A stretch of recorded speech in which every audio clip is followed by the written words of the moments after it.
गईली नहीं हर रहो तोरे ससुर जी दुआरे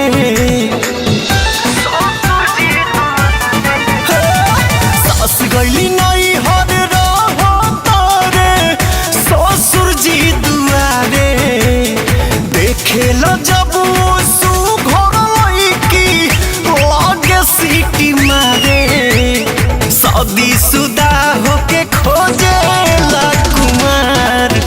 सखी पिया हमारे शादी शुदा होके खोजे ला कुमार सखी पिया हमारे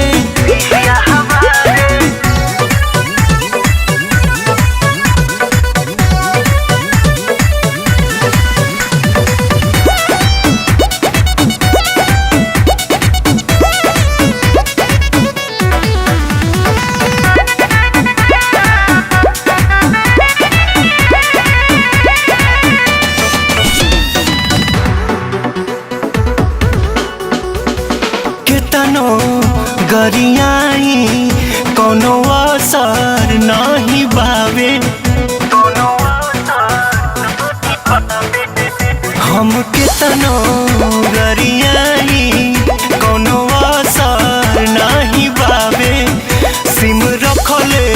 बाटे 4 गो उ बदल के बतियावे सोचले न रही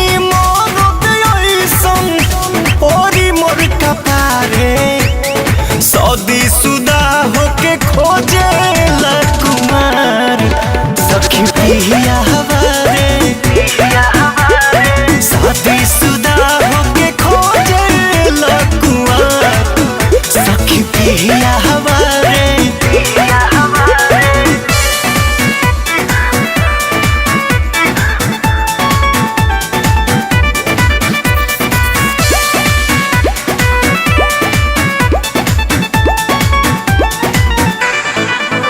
कॉलेजिया स्कूलिया के गेटवा पर जाए कॉलेजिया स्कूलिया के गेटवा पर जाए लइकिन के कहकावे उतहरा न बह जाए पवन प्रकाश छोटे शादी शुदा होके खोजे ला कुमार सखी पिया हमारे शादी शुदा होके खोजे ला कुमार सखी पिया हमारे शादी शुदा होके खोजे ला कुमार सखी पिया